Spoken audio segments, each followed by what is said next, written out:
Blog Talk Radio. Welcome to Last First Date Radio, featuring interviews with experts in dating, relating, and mating in midlife. And now, here's your host, Sandy Weiner. Hello, everybody, and welcome to Last First Date Radio.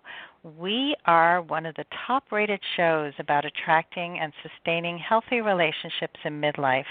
And today I'm going to be speaking with attorney LeTonya Moore, and she's going to be sharing useful tips for dating single dads, both from the father's point of view, to help dads, to help moms. Dating after divorce can be full of challenges, and I'm really excited to talk to LeTonya in just a few minutes.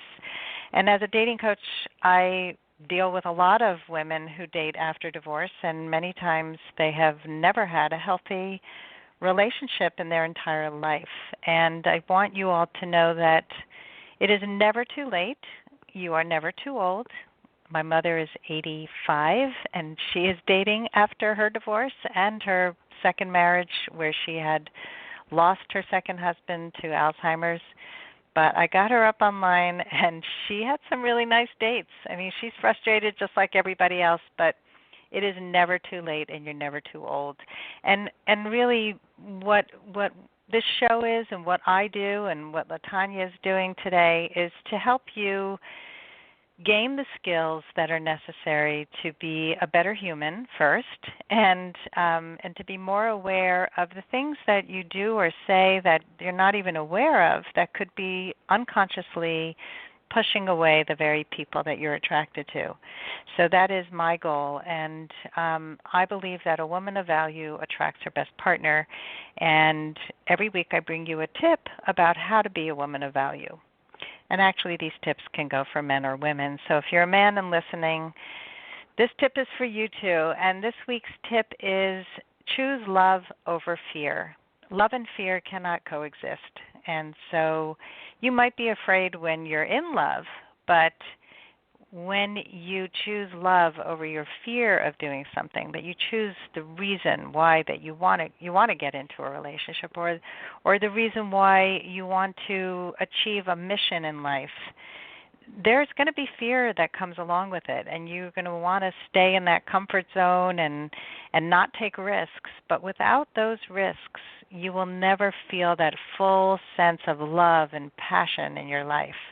So I really encourage you to choose love over fear, and every time you're faced with choosing something that scares the hell out of you but will grow you as a person, really work through that fear and just go for it, because life is short and I want you to have the best life you can.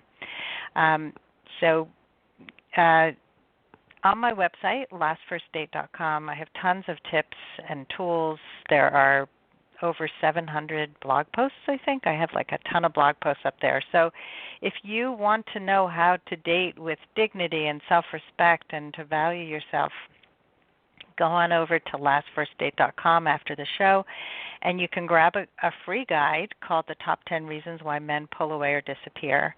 And please join my private Facebook group, which is called Your Last First Date. So if you're a woman over 40 and you want support, because support is so important in this process, and any process really, having community support really helps you to get through any challenging situation. So go on over to Your Last First Date after the show, and you can ask to join. All right, so now I'm honored to introduce our guest today. She is an attorney. Her name is LeTonya Moore, and she's a family advocate who seeks to help fathers find their voice in and out of the courtroom.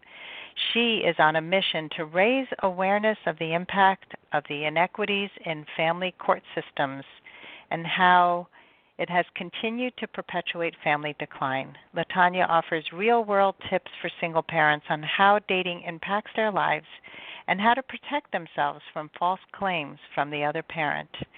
Join me now for episode number 260, Useful Tips for Dating a Single Dad. Welcome to the show, LeTonya. Thank you. Well, I'm excited to get started and jump right in. So, first of all, what made you decide to focus on this topic? It's really interesting because I didn't quite set out to do that. It sort of chose me because what was happening was that I would get a lot of referrals, believe it or not, from faith-based organizations that were dealing with families and typically fathers in crises, and what they were finding was that there really were no resources for fathers that were struggling. They're really all of the resources were very much geared towards mothers, and it started out with honestly people that I know, and they were saying, could you help this dad or that dad? And then that dad told the dad, and it sort of just started, it really made me see that there was a need there that was not being filled. And that is often how we end up doing the work we do, I think. We see the need. We didn't start out wanting to, but I love that you help fathers because there really is a rising number of people who are supporting men. Men are becoming much more emotionally aware and knowing that they can find the resources that will make them a much more conscious parent, conscious partner. So I love that. So let's talk about dating post-divorce. So we have the custodial parent, the non-custodial parent. Often we have joint custody, but in many cases still we do have non-custodial parents. So let's talk about the issues that come up for the non-custodial parent when it comes to dating. What are some of the things that you see? Partly what I see is that there starts off really just a willingness to co-parent and everything is fine, but as soon as the non-custodial parent gets into a relationship with someone else, then there's the problem. So sometimes there's a situation where, unfortunately, the non-custodial parent is not as present as they were prior to starting this relationship. That always starts an issue. The other side of it is that sometimes the kids will now come home and they're talking to the custodial parent about, mom or dad's boyfriend or girlfriend or something that happened. And so now you have a lot of issues that start to arise. And it's really, what I've noticed is that it's really a territorial issue. There's some unresolved emotional and relationship issues between the parents. And unfortunately, the children become a pawn. And at that point, I've seen where the custodial parent will start to restrict access to the child for the non-custodial parent, and it will start off as things like, oh, well, not this weekend, maybe next weekend, let's reschedule, until eventually it becomes parental alienation. And a lot of it, the root of it starts when the non-custodial parent decides to have a life, and it really gets very, very ugly. Yeah, I hear that. And as a divorced mom myself, I think no matter what you do, you always have to focus on your kids first. So I know that when I started dating, it took me 2 years to really be ready to date, both for my kids' sake and also for my own.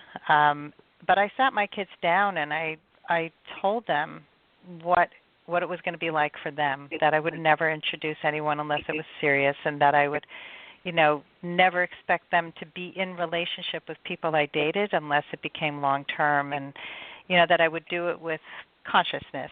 And unfortunately, a lot of parents do not do that. And it is also, everything okay there? Oh, okay, just I'm hearing some noise. It's also important to, no matter how bad things get, to never say to your kids, go live with your other parent because you're really just too difficult to be with. So that there can be issues there too, where kids feel like they're getting abandoned, and parents don't always realize the extent of the damages that they can cause if they're not sensitive. Have you seen anything like that in the court system? Absolutely. I think that I read a great blog article that gave one piece of advice that I think is so vital is never, when your children go to visit their other parents, should you ever send them with a suitcase, and vice versa. Because at that point, they feel like visitors in what should be their own home, even though it's not, it's not their main place to live. And the reason that I bring that up is I think that there's I want to say it's almost unspoken, but we see it happen all the time. There's almost a situation where there's a home and then there's not a home. And so what happens is a parent may get frustrated and they may say some things that they shouldn't say. Because a lot of times the kids may be acting out really because of something that's going on between the parents, and the parents don't realize that. And so what I've seen happen is now you have this issue where the kids, believe it or not, now they turn the parents against each other. Because they're saying, oh, mom says this about me and mom says this to me, which may actually be true. Mom, and I'm just using mom as an example because typically the mother is the custodial parent. Now the child realizes that there's a rift between the parents, and there's something that they can turn around, unfortunately, to use to their advantage. A lot of times, the custodial parent tends to also be more of a disciplinarian, and so the kid will now want to be at dad's house, for example, because there's not as much of that goes on with dad, but that's because dad is probably only seeing you 4 to 6 days a month. If you think about it, if you really add it up out of the entire month, a lot of times 2 weekends a month, that's only maximum 6 days, Friday, Saturday, Sunday. So we see a lot of that. We see a lot of these issues, and they just really come out of it could come from anywhere. It could come from mom, it could come from dad, it could come from the kid realizing that there's an opportunity for them to get what they want. Well, I would tell you that I see this even in cases where you have joint shared custody. There's usually a disciplinarian and an enabler, especially in divorces. It's one of the reasons why people often get divorced is because of very different parenting styles. And so what's one word of advice that you could give to parents who are in that kind of situation to help them not get into that kind of power struggle with the kids? Communicate. You have to communicate, and you have to come together and decide, because you don't stop being a parent because you stopped being husband and wife, or you stop being in a cohabitative relationship. You're still a parent, and you still have to parent as a unit. So the biggest thing that you can always do is always support that other parent. Now, of course, we know that there are some times where you shouldn't do that. But for the most part, you should always support that other parent's ability and responsibility to be a parent. And when that parent makes a decision, whether you agree with it or not, fundamentally, you need to always have that united front with your children. Right. So often there's one parent who's more reasonable than the other. So what if you are the reasonable parent, the other one doesn't want to communicate with you, really blocks communication? Do you have any advice for people in that situation? Now, when you say block communication, do you mean communication with the child? No, between each other. So you're talking about communication with the children, or are you communicating with each other as parents? Well, I was referring to communicating with each other. I mean, there's going to always be some situations where you may not be able to do that. But I think one thing that I see that works all the time is if you have to always take the high road. Whatever the other parent does, if you don't engage and you always take the high road, at some point your child is going to be able to make the decision for themselves about who's I hate to use this term, but for lack of a better term, the better parent. So you have to do what you know is the right thing all the time. Take the high road all the time, because at some point your child is going to be able to see that it really is the other parent. But the more that you tell the child that it's the other parent, the more they probably are going to dig in and be against you because you are still talking about their mom or dad, who they see in a different light than you may see them. Mhm. Yeah, I find that to be the case from all the personal experience that I've had, is that if you take the high road, even in a very difficult, contentious situation, that as your children grow, they start to feel which home feels safer, which home feels like, even though the disciplinarian parent may have stricter rules, it feels better to know that your parent is really there for you, that they're going to go to the PTA meetings and do all the things that are necessary to keep you healthy and happy. So let's talk about back to dating again, because we're getting into a whole parenting thing, which is a whole other show. But let's talk about, because I experienced this, that people divorcing often don't realize that there's a big financial impact when you go through divorce. Many people are starting over. Businesses begin again. I know many women who started their own business after divorce, like I did. So people's financial situations are not always so good. And then there's alimony, child support. So if you can talk to that for a minute about how child support obligations, alimony payments impact a father's new relationship or maybe even a future marriage. Wow, that's a big one. That is a big one because I've seen everything from every year the father or the non-custodial parent is being dragged into court for a modification. Because, for example, the custodial parent may know that there's an annual raise or there's some type of annual bonus. So that's one thing that I see that has a negative impact, because that means that, your own personal lifestyle really can never improve.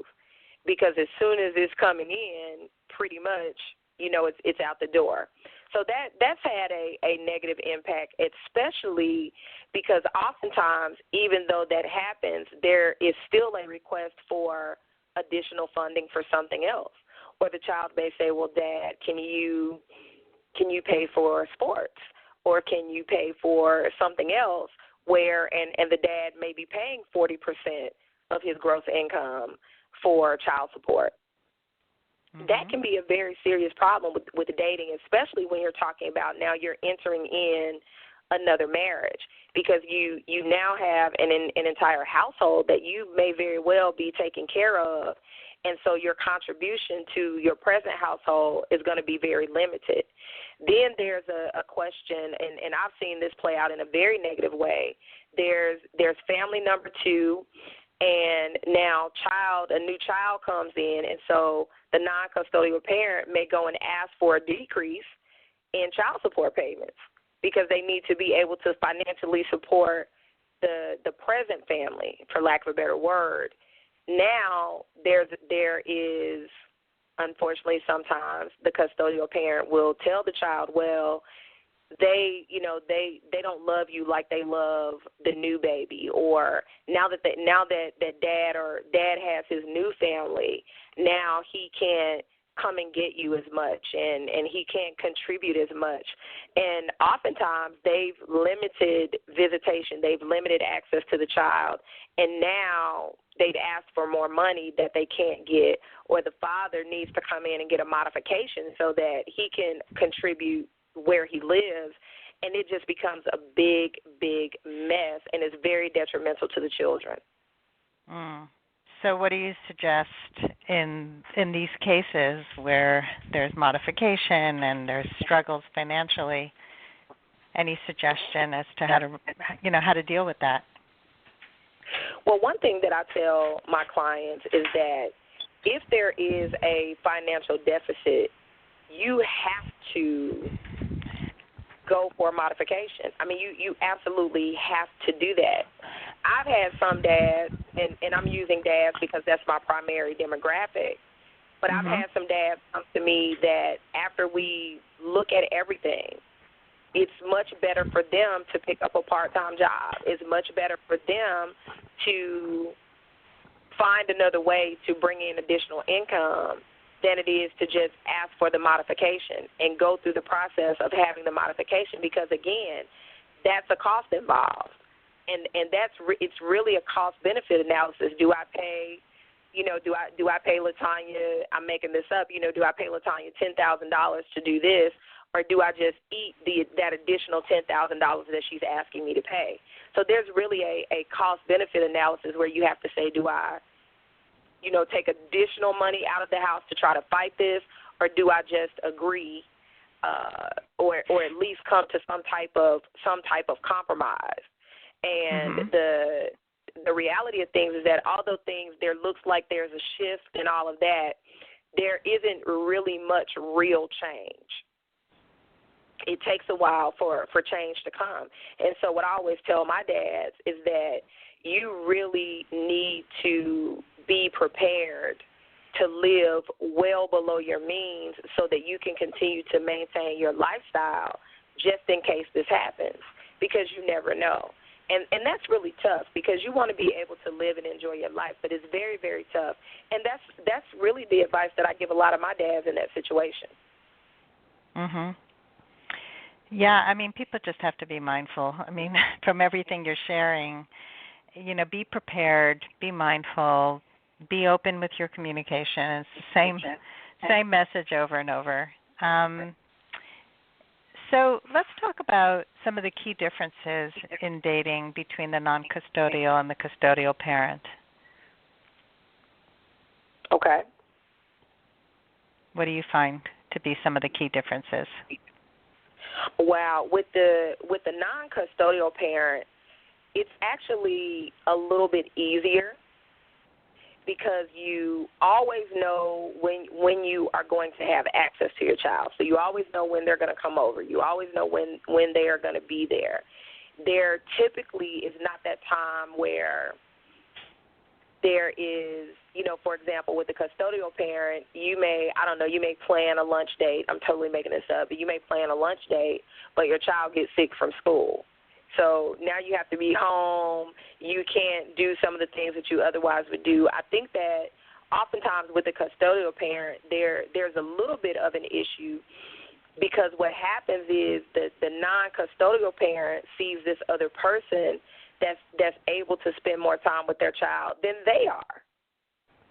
So that creates some jealousy as well, and the problem becomes, how much input do I have? And this is actually for both sets. How much input do I have in who is around my child in an influential way? Who is the mother figure, for example, for the non-custodial father? Who's the mother figure to my child when he or she is there, and vice versa? Who's the father figure to my child when I'm not around? And how much time is this person spending? Because like you were saying, the conversation that you had with your children, a lot of parents don't have that conversation, but sometimes kids are really too young to even understand that type of conversation when parents get divorced. And so sometimes it just may be that they're not old enough or mature enough to even understand what that really means. And so now how do you incorporate this other person into your life? Because I love what you said. I think it was really great that your thought process was, I'm only going to bring them around if this is serious, where they may be a consistent part of the kids' lives. A lot of parents don't think like that. Unfortunately, a lot of custodial parents, whoever they date, their child knows. So they may see someone for 3 months and then someone else for 6 months and some year. How does that look? And so oftentimes that causes a problem. Yeah, and they have sleepovers. There's that issue too with the sleepovers. And I remember a friend of mine, she had men sleeping over all the time, and her kids were fairly young, but not that young. They were like pre-adolescent. And she said, they're just thinking that mom is hugging, mom is cuddling, mom has a good friend. I'm like, no, they don't. There's they no know. way that they think that nothing is happening. I mean, kids are pretty smart, and which is why even if they're little, like you talk to them on their level, because kids are afraid that you're going to replace their father, their mother. What does it all mean? And how are you thinking about your kids' feelings? Because they never asked for the divorce. They became party to the divorce because of what happened. And so, my goal for the first 2 years was to make my kids' lives better, was to attend to their emotional needs, to really get them settled and grounded, so that I don't bring a new person into their life before we're even all settled and healed. It's a lot. There's a lot of turmoil that goes on. So yeah, I mean, and I know with my kids, when my ex started to see somebody very seriously, which happened pretty soon after the divorce, my kids weren't comfortable with the relationship and ended up living with me full time because they liked it better at my house. They felt safer, and they felt that they were getting the right kind of attention, and that their needs were being considered. So it was not something that I planned. It was not something that I told them to do, but they figured that out on their own, which is what you were referring to before, where you take the high road and your kids figure out where they are going to feel better. Mhm. Yeah. So in our last few minutes together, what words of advice do you want to give to parents who are dating after divorce? What are some of the key things that you want them to take away? One major thing, I do want to address sleepovers. Don't do it. Yeah. Don't do it when your kids are home, because they are going to know, and it probably is going to become a challenge, number one. Number two, always keep your children engaged and help them understand that they are just as important as anyone else in your life, that you're not replacing them, you're not replacing mom, you're not replacing dad. This is just something else. Because it's very important that your kids understand that they are still just as important to you as they were before you started dating. And I see that a lot. And I would also tell parents the bigger than biggest thing that you can do is never, ever, ever speak negatively of the other parent, because you're still talking about your child's parent, regardless of what they've done, because your kids will always be able to make their own decisions if you let them. I love that. And my parents got divorced when I was right after I got married. And my father started calling me and bashing my mother to me on the phone pretty much every night. And I told him that I can't hear him speak that way. And, whether or not I agreed with him, that was irrelevant. And I was 28 years old. But it doesn't matter. It's my mother that you're talking about, and it's not okay. And I told him, and I said I would hang up if he continued. And he continued, and I hung up, and then he called back, and I hung up, and he screamed at me, and I hung up. So it's really important to empower our children also to know how to speak up. Like, my kids know how to say, I don't want to hear about the other parent. Like, they're emotionally mature enough to be able to say things like that. So I think we have to also raise our children with the communication skills to empower themselves. So LeTonya, thank you so much for coming on the show today, and please let our listeners know how they can find you. And thank you for having me. You can reach me at www.LeTonyaMoore.com, and from there you can connect with me on all of the major social media platforms.